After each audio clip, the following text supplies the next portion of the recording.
Hello friends, welcome to India education centre. यहाँ हम SSC CGL 2021 के मैथ्स के सभी क्वेश्चंस को इजी वे में सॉल्व करना सीख रहे हैं। तो आज हम 13 अगस्त शिफ्ट 2 के क्वेश्चन देखेंगे। 13 अगस्त शिफ्ट 1 के क्वेश्चन हम पहले ही सॉल्व कर चुके हैं। अगर आपने नहीं देखे हैं तो आप प्ले लिस्ट में जाके देख सकते हैं। तो चलिए स्टार्ट करते हैं। आपका पहला क्वेश्चन है, प्रतिदिन 8 घंटे कार्य करते हुए 18 व्यक्ति 3 यूनिट काम को 10 दिन में पूरा कर सकते हैं, तो प्रतिदिन 6 घंटे काम करते हुए 25 व्यक्ति 5 यूनिट कार्य को कितने दिन में करेंगे। तो हम जानते हैं formula T1 D1 into D1 into M1 upon W1 बराबर होता है T2 into D2 into M2 upon W2। ठीक है, तो आपका T1 कितना है, टाइम 8 घंटे, और डेज कितने हैं आपके 10, और M1 कितने हैं आपके 18 व्यक्ति। ठीक है, और कितना यूनिट काम कर रहे हैं, 3 यूनिट। सेम यहाँ पे लिख देंगे। T2 कितना है, प्रतिदिन 6 घंटे काम करें तो 6, और 25 व्यक्ति हैं तो 25, और डेज आपसे पूछे हैं और 5 यूनिट काम कर रहे हैं। काट लेंगे, तो काटेंगे तो 3 सिंग 18, 6 से 6 कट जाएगा, 5 25 और 5 दूनी 10, तो 8 दूनी 16। आपका डेज कितने आ जाएंगे, 16। नेक्स्ट क्वेश्चन में चलते हैं। राधा अपनी आय का 25% बचाती है। यदि उसके व्यय में 20% की वृद्धि होती है तो उसकी आय में 29% की वृद्धि होती है, तो उसकी बचत में वृद्धि आपको फाइंड आउट करनी है। तो ठीक है, हम देखते हैं आय कितनी होगी, टोटल आय 100। ठीक है, उसमें से आपका जो बचत है वो कितनी है, 25%। ठीक है, तो उसका खर्चा कितना होगा, 75%, मतलब 4:1:3 में हो जाएगा। ठीक है, अभी कह रहा है उसकी आय में तो 29% की वृद्धि हो रही है, और उसके खर्च में कितनी की वृद्धि हो रही है, 20% की वृद्धि हो रही है। ठीक है, तो ये कितना ज़्यादा इससे, 9, तो 9 और 3 के लिए 3, और 1 है 29 प्लस 29 कितना हो जाएगा, नौतिया 27, और प्लस 29 कितना हो गया आपका 56%। ये कितना हो गया आपका 56% की बचत हो गई। इजी है। इसको एक बार हम बेसिक से देख लेते हैं, यानी ये 9 गुणा 3 27 हमने क्यों किया, और ये प्लस 29 क्यों किया, एक बार इसको इजी में देख लेते हैं। तो मान लीजिए आप ऐसे देख सकते हैं इसको, आपका 4:1:3 था। ठीक है, ये आपकी टोटल इनकम थी, ये आपका सेविंग था, और ये आपका एक्सपेंडिचर था। ठीक है, अब इसमें 29 की वृद्धि हुई, मतलब 4 हिस्से में 29 की वृद्धि हुई, तो 29 29 29 और 29, ये 4 हिस्सों में वृद्धि हुई 29 की। और आपके 3 में कितने की वृद्धि हुई, 20% की वृद्धि हुई। तो यहाँ पे 29 की वृद्धि हुई, यहाँ पे 20 की वृद्धि हुई, तो सब में 3 हिस्सों में 20-20 की। ठीक है, कितना बचा, क्योंकि 20 तो ये चला गया आपको एक्सपेंडिचर पे, तो यहाँ पे 9 बचा, सेम यहाँ पे 9 बचा, और 9 यहाँ पे बचा, और ये 29 पूरा का पूरा आ जाएगा, तो ये आ गया आपका 29। तो यानी ये जब एक्स्ट्रा किस में जाएगा, सारा का सारा आपका सेविंग्स में जाएगा। ये जो एक्स्ट्रा बचे हैं आपके पास, ये सारे सेविंग्स में जाएंगे। तो कितने हो गए, 9 27 और प्लस 29 56। इजी है, उम्मीद है समझ आया होगा। नेक्स्ट क्वेश्चन देखते हैं। x minus 1/x is equal to 5 हो तो x⁻6 minus 5x³ minus 1 upon x⁻6 plus 7x³ minus 1 का वैल्यू क्या होगा। ठीक है, तो आप यहाँ से x³ कॉमन लेंगे तो ऊपर क्या बच जाएगा, x³ माइनस 1/x³ माइनस 5, और नीचे क्या बच जाएगा, x³ माइनस 1/x³ प्लस 7। ठीक है, तो दिख रहा है कि ये वाली टर्म तो दोनों में सेम है, इसमें +7 हो रहा है, इसमें -5 हो रहा है, तो नीचे वाली टर्म क्या होगी आपकी, बड़ी होगी, ऊपर वाली छोटी होगी।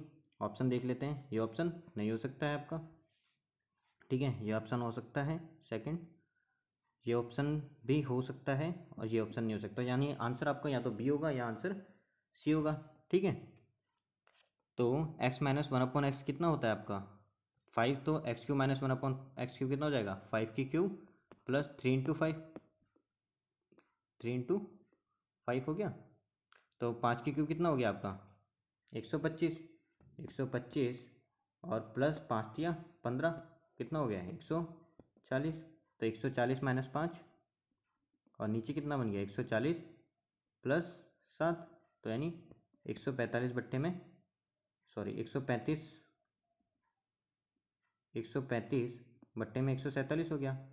काटेंगे किसके पारे से कट जाएगा, ये 3 के पारे से कट जाएगा। 3 चौक 12, 3 पंचे 15 और 3 चौक 12, 3 नम 27। तो आपका आंसर कितना हो जाएगा 45 बट्टे 49। अगर वीडियो पसंद आ रही है तो लाइक ज़रूर कीजिएगा। आगे देखते हैं। अब ये कह रहा है त्रिभुज ABC में AB रेशियो AC 5:2 है, BC 9 सेंटीमीटर है, BA को D तक बढ़ाया जाता है और एंगल CAD का समद्विभाजक बढ़ाई गई भुजा BC को E पर मिलाता है। तो CE की वैल्यू आपसे फाइंड आउट करनी है। तो बना लेते हैं। ये आपका एक ट्रायंगल है A B और C, ठीक है। अब ये कह रहा है AB रेशियो AC आपको दे रखा है 5:2, ठीक है। अब ये कह रहा है कि BA को D तक बढ़ाते हैं। ये मान लीजिए BA को D तक बढ़ा दिया, ठीक है। और एंगल CAD, ये हो गया आपका एंगल CAD। इसका एंगल बाई सेक्टर, ये हो गया इसका एंगल बाई सेक्टर। ये बढ़ाई गई भुजा BC को E पर काट रहा है, ये आपको E पर काट रहा है, ठीक है। तो आपसे वैल्यू किसकी पूछिए, CE की वैल्यू पूछिए। और दिया गया है आपको BC की वैल्यू दे रखी है 9, ठीक है। तो हमें पता है कि AB ratio AB upon AC बराबर क्या होता है, BC AB ratio BE upon CE होता है। तो ठीक है, BE कितना हो जाएगा आपका 5 और CE कितना हो जाएगा 2। तो ये कितना बचेगा BC आपका बचेगा 3। यहाँ तक BC तक कितना बचेगा आपका 3 और ये 2, ठीक है। तो 3 की वैल्यू आपको दे रखी है कितनी 9, तो 2 कितना हो जाएगा 2 गुणा 3 6, ठीक है। इजी है। नेक्स्ट क्वेश्चन देखते हैं। 8 sin 30 sin square 60 minus 4 sin 90 minus sec square 45 upon tan square 45 minus cot square 30 की वैल्यू आपसे पूछिए। सिंपल वैल्यू रखनी है। तो sin 30 कितना होता है आपका 1/2 और sin स्क्वायर 60 कितना होता है √3/2। तो √3/2 का स्क्वायर 3/4। तो ये कितना हो जाएगा 8 गुणा 1/2 इंटू 3/4, ठीक है। माइनस करेंगे 4 sin 90 की वैल्यू 1 होती है। sec स्क्वायर 45 कितना हो गया 2, sec 45 2 होता है तो sec स्क्वायर 45 2 हो जाएगा। tan स्क्वायर 45 अगेन 1 और cot स्क्वायर 30 कितना होता है आपका, cot 30 की वैल्यू होती है आपकी √3। तो cot स्क्वायर 30 कितना हो जाएगा 3।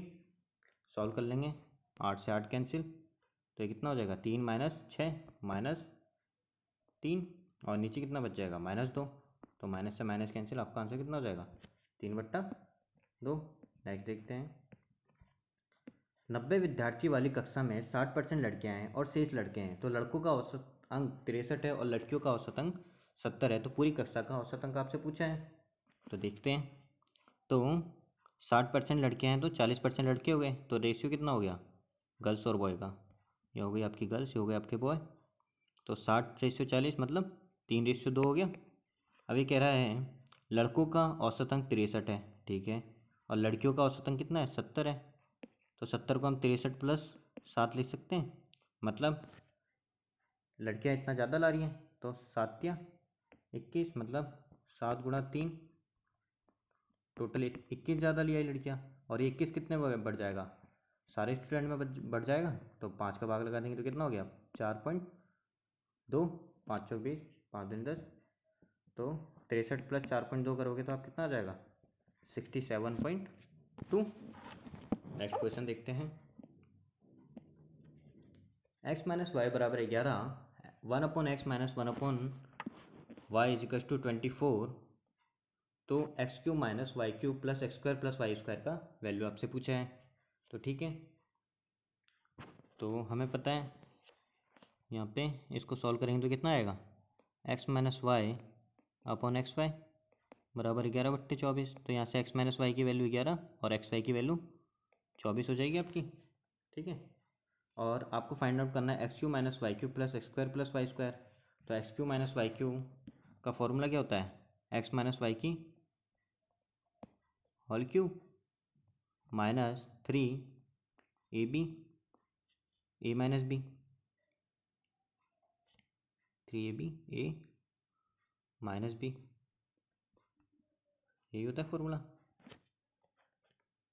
नहीं, प्लस आता ना यहाँ पे, +3b और प्लस x² y² हो जाएगा, ये बनेगा। आगे देखते हैं और कितना हो जाएगा यहाँ पे, y²। ठीक है, अच्छा यहाँ पे x माइनस वाई नहीं आके y माइनस एक्स आएगा ना, तो इसको माइनस कॉमन ले लेंगे, तो x माइनस वाई की जगह y माइनस एक्स आता तो माइनस कॉमन ले लिया, तो एक्स वाई कितना हो जाएगा आपका -24 होगा, एक्स वाई की वैल्यू -24 होगी। ठीक है, अब देखते हैं अपन x माइनस वाई की होल क्यूब कितना है होगा, 11 की क्यूब। ठीक है, +3ab a माइनस बी है, तो एक्स वाई माइनस है तो -3 × 24, और x माइनस वाई आपको कितना है 11, प्लस x² y², तो 24 का स्क्वायर नेगेटिव है तो कोई फर्क नहीं पड़ता स्क्वायर में।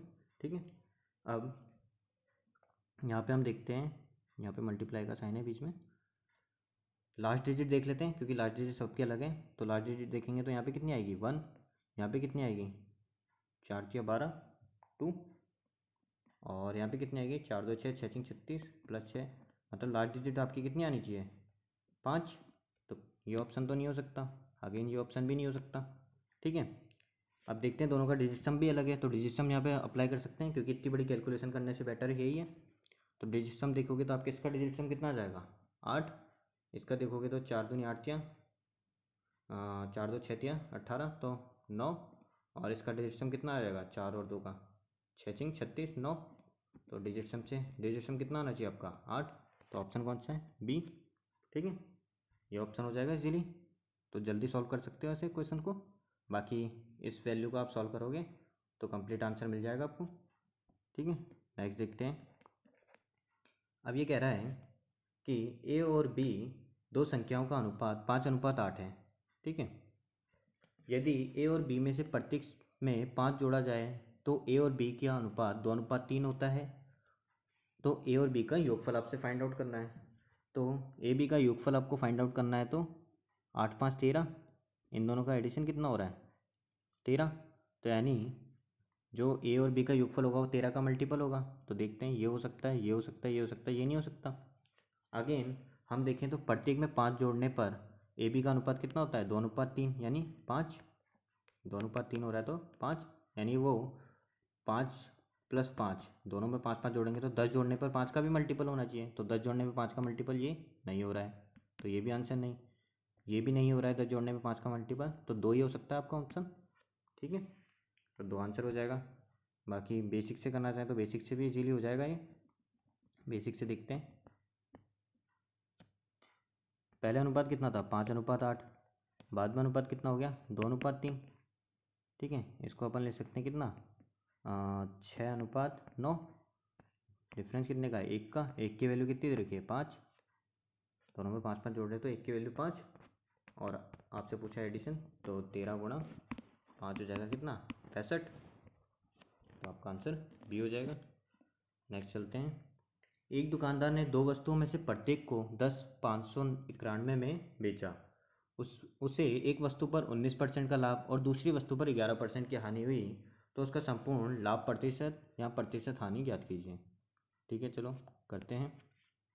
अब ये कह रहा है एक दुकानदार ने दो वस्तुओं को प्रत्येक समान एसपी में बेचा है, तो हम मान लेते हैं एक बार सीपी और एसपी। ठीक है, ये वैल्यू है 1 की और ये 2 की, तो दोनों की सीपी 100 मान लो, तो एसपी इसकी पहले वाले की सीपी कितनी हो जाएगी एसपी कितनी हो जाएगी 119, और दूसरी 19% लाभ पर और दूसरे वाले को 11% हानि पर, तो 100 - 11 कितना हो जाएगा 89। अब ये कह रहा है कि जो एसपी है दोनों की सेम है, तो सेम करने के लिए इसको 89 से मल्टीप्लाई करना पड़ेगा और इसको 119 से मल्टीप्लाई करना पड़ेगा। ठीक है, तब एसपी सेम हो जाएगी, सेम इधर भी, क्योंकि इधर 89 से मल्टीप्लाई किया तो इधर भी 89 से, इसको भी 119 से मल्टीप्लाई करना पड़ेगा, तो यहाँ से आपकी टोटल सीपी कितनी हो जाएगी 100 तो कॉमन आ जाएगा, और 89 + 119 करोगे तो कितना हो जाएगा 100 180 और 200 9 9 208 हो जाएगा, ये हो गया टोटल। और टोटल एसपी कितना हो जाएगा 119 गुणा 89 और दो की एस पी है तो टोटल एस पी 2 हो जाएगी, काट लो तो ये कितना हो जाएगा 104। तो मतलब आपके पास टोटल सी पी तो कितना आ गया 10400 और टोटल एस पी कितना आ गया 89 इंटू 119 करोगे तो कितना आ जाएगा 89 इंटू 119 तो कितना आ जाएगा 8900 और 10 बार करोगे तो 890, अगेन 10 बार करोगे तो 890, तो कितना हो गया ये हो गया आपका 08106, ठीक है। और -1 करोगे तो ये बन गया आपका 10,591 हो गया, ठीक है। तो टोटल एस पी कितना हो गया 10,591, ठीक है। यहाँ पे ये जो वैल्यू मैंने सॉल्व की है यानी 119 को 100 + 10 + 10 -1 लिख लिया, ठीक है। उससे इजीली सॉल्व हो गया, हमें किसी का पहाड़ा करने की जरूरत, क्योंकि 10 100 10 10 और 1 का इजीली हो सकता है। तो आगे देखते हैं, यहाँ पे कितने का अंतर आ गया 191, तो मतलब 191 का प्रॉफिट है, तो ये तो आंसर हो नहीं सकते दोनों लॉस वाले।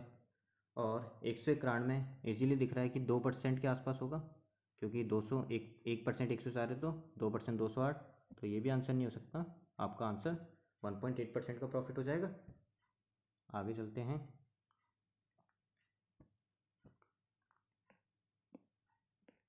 अभी कह रहा है 16x² + y² बराबर 48, xy बराबर 2, तो 64x³ + y³ का वैल्यू आपसे पूछा है। तो ठीक है, देख लेते हैं। हमें पता है a³ + b³ कितना होता है, a³ + b³ होता है a, x में है तो x की टर्म में लिख लेते हैं, x + y ब्रैकेट में x² + y² - xy, ये होता है x³ + y³ का फॉर्मूला। तो आपको x + y फाइंड आउट करना पड़ेगा, ठीक है। x + y को फाइंड आउट करेंगे तो कितना हो जाएगा, x + y का होल स्क्वायर होता है a² + b² 48 और प्लस 2ab, तो 2ab करना है तो मतलब ये तो 4x का स्क्वायर है, तो 2 × 4xy ऐसे होगा, तो 8xy, तो 8 दूनी 16, 16 हो गया। कितना बना है 64, ये x प्लस कितने का बना है 4x + y का होल स्क्वायर हो गया, तो 4x + y कितना हो गया 8, यहाँ वैल्यू पुट कर लेंगे, 4x + y कितना है 8 और 4x² + y² कितना है 48 माइनस xy की जगह कितना लिखना पड़ेगा आपको 4xy लिखना पड़ेगा, ठीक है। तो 4xy कितना हो जाएगा आपका 8, अगेन तो करोगे तो 40, 8 चौक 32, 320 आंसर हो जाएगा, आपका आंसर हो जाएगा 1। आगे सॉल्व करते हैं। त्रिभुज ABC में क्रमशः भुजा AB और AC पर बिंदु D और E इस प्रकार है कि एंगल ADE बराबर एंगल B, यदि AD बराबर 7, BD बराबर 5, BC बराबर 9, तो DE का मान आपसे पूछा है। तो बना लेते हैं एक ट्रायंगल, ये आप बनाओगे ट्रायंगल ABC, ठीक है। ये हो गया आपका ट्रायंगल A B और C। तो AB में D ये रहा कोई आपका पॉइंट और ये रहा आपका E पॉइंट AC पर। एंगल ADE आपको दे रखा है एंगल B के बराबर, ठीक है। तो AD बराबर आपको दे रखा है 7 और BD बराबर आपको कितना दे रखा है 5, BC बराबर दे रखा है 9, ठीक है। तो आपसे D की वैल्यू पूछिए, तो 7 5 12, तो 12 की वैल्यू कितनी दे रखी है आपको 9, क्योंकि ये रेशियो कितना हो जाएगा 7:DE/BC 7:12 हो जाएगा, 7 + 5, तो 12 की वैल्यू 9, तो 1 की वैल्यू कितनी हो जाएगी 9/12 और 7 की वैल्यू कितनी हो जाएगी गुणा 7, 3 × 9 3 × 12 21/4, 21/4 कितना हो जाएगा आपको लगभग 5 के बराबर, तो एक ही ऑप्शन है सी 5.25। आगे देखते हैं, 240 मीटर लंबी रेलगाड़ी समान दिशा में 6 किलोमीटर प्रति घंटे की चाल से चलने वाले व्यक्ति को 9 घंटे में पार कर जाती है। उसी चाल से ये रेलगाड़ी 272 मीटर लंबी सुरंग को कितने समय में पार करेगी, ठीक है। तो 9 सेकंड में 240 मीटर की स्पीड से कितनी दूरी तय करेगी ये 240 मीटर को 9 सेकंड में पार करिए तो इतनी स्पीड हो गई। किलोमीटर प्रति घंटे में बनाएंगे तो कितना हो जाएगा, 9 दूनी 18, 24 में 48, 96 किलोमीटर पर आवर हो गया। पर इसमें 6 किलोमीटर प्रति घंटे आदमी की चाल को अपन ने हटाया है, तो रेलगाड़ी की चाल +6 हो जाएगी। कितनी हो गई, 102 किलोमीटर प्रति घंटे। तो सुरंग को कितने समय में पार करेगी इस स्पीड के साथ, तो 240 तो उसकी खुद की और 372 इसकी, तो कितने हो गए, 240 + 372 500, और 7 4 11 610, चौथ कितना हो गया, 612 हो गया आपका टोटल, 612 हो गया ना। 240 + 372 करोगे तो 2 7 4 11 3 2 6 612 हो गया। तो 612 मीटर को 102 किलोमीटर प्रति घंटा है, तो मीटर से प्रति सेकंड में 5/18 से कर देंगे। ठीक है, 102 से डायरेक्ट कट रहा है 6 बार 6, तो टोटल समय कितना हो जाएगा, 18 × 6/5। तो इसको ऊपर नीचे 2 से गुणा करके देख लो, इजीली हो जाएगा। ठीक है, तो कितना हो गया, 18 × 6 = 54, 104, वो 154, डबल करोगे तो 216, 18 × 6 = 54, 108, 160, 216, और नीचे कितना बन गया 10, तो कितना हो जाएगा 21.6, तो बी ऑप्शन। नेक्स्ट क्वेश्चन देखते हैं।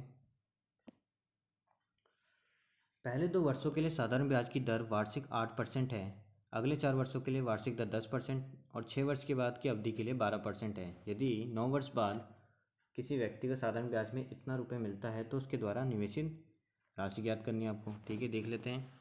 तो पहले 2 वर्षों में साधारण ब्याज की दर से कितना मिल रहा है, 8%, तो कितना हो गया, 16% हो गया पहले 2 वर्षों के लिए। अगले 4 वर्षों के लिए 10%, और 4 वर्षों के लिए कितना हो गया 40, तो 2 वर्ष और 4 वर्ष 6 वर्षों के बचे कितने, 3 साल, और 3 साल के लिए 12% की रेट पे मिलेगा, तो कितना हो गया 36। ऐड करोगे तो कितना हो गया ये, 16 × 6, ये हो गया आपका 6 और 6 12 की 2, कह रहे हैं यहाँ से ले 4 3 7 और 1 8 और 1 9, 92%। तो 92% की वैल्यू कितनी देखी आपको, 18358.6, यही देखिए। और आपसे पूछी कितनी की है, 100 की, तो 100 की पूछी है। तो सॉल्व करने से पहले हम डिजिट सम देख लेते हैं यहाँ पे, क्योंकि सबका डिजिट सम अलग अलग है।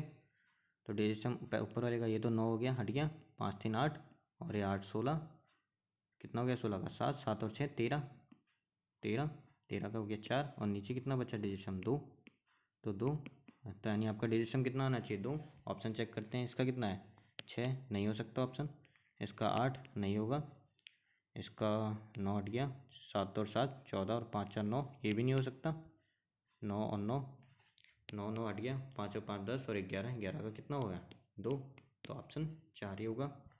ठीक है, कैलकुलेशन करने की ज़रूरत नहीं है, डीआई का सवाल है। नेक्स्ट देखते हैं। 2 sin² 30 degree into 10 60 degree -3 cos² 60 sec² 30 upon 4 cot² 45 minus sec² 60 + sin² 60 + cos² 90, मतलब सब जगह थीटा की वैल्यू पुट आउट करनी है, तो आप इजीली कर सकते हैं। चलो देखते हैं, ये करेंगे तो कितना हो जाएगा, 2 इंटू sin² 30 की वैल्यू कितनी हो गई 1/4, और 10 60 की वैल्यू कितनी हो गई √3 -3 cos² 60 की आपकी वैल्यू हो गई 1/4, और sec² 30 की कितनी हो गई 4/3।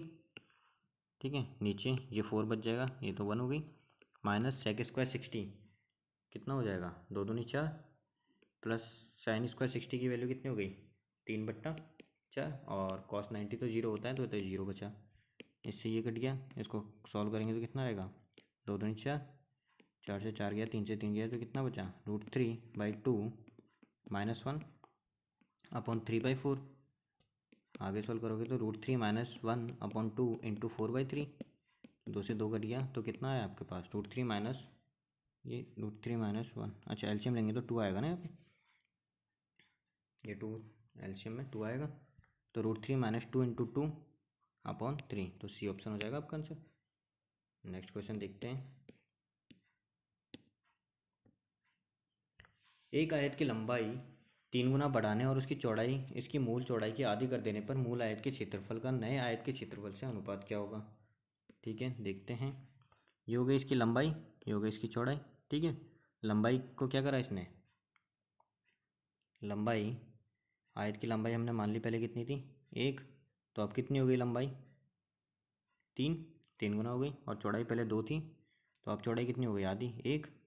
तो पहले वाला क्षेत्रफल कितना हो गया, 2, और नया क्षेत्रफल कितना हो गया, 3। तो रेशियो कितना हो गया, 2:3 का रेशियो हो गया। ठीक है, आगे देखते हैं।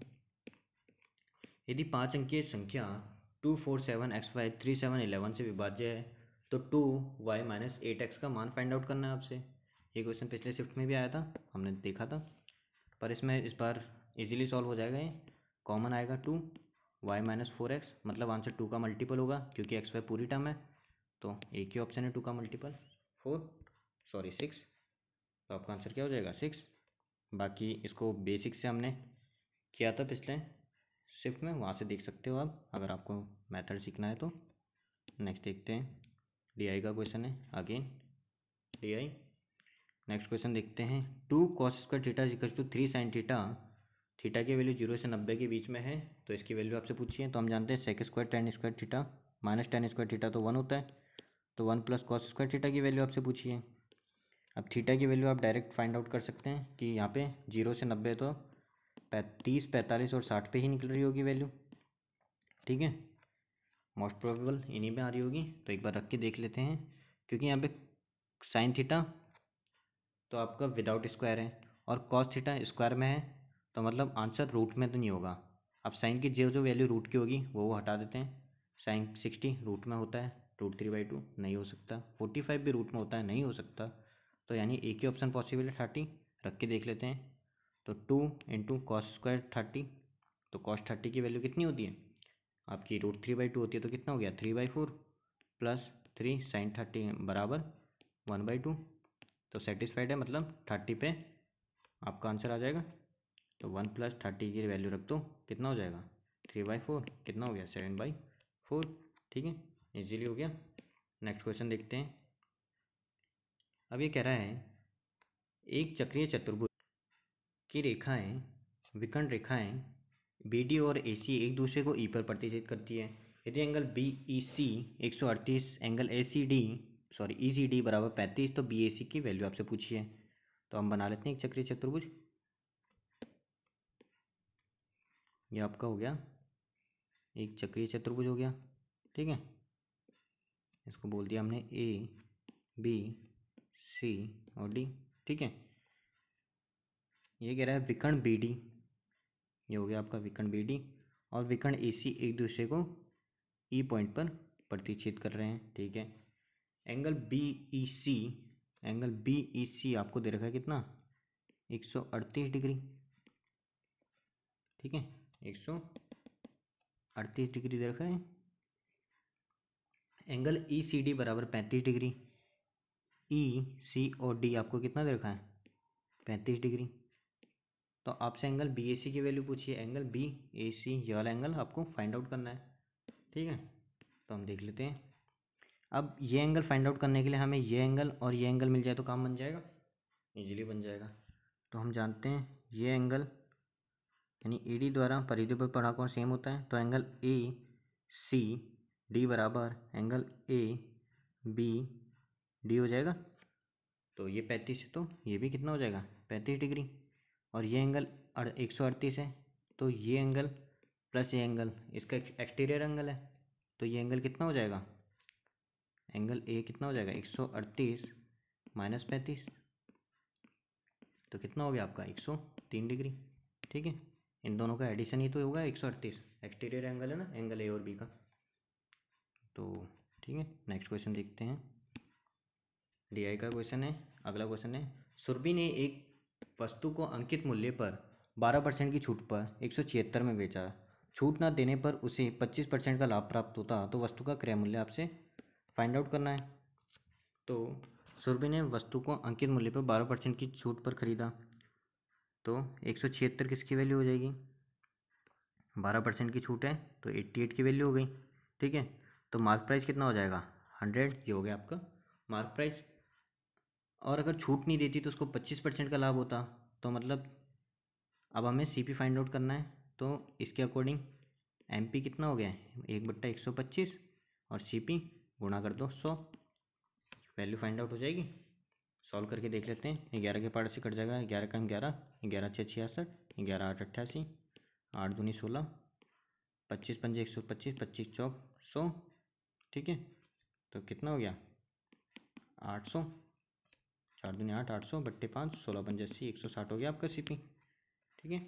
नेक्स्ट क्वेश्चन देखते हैं।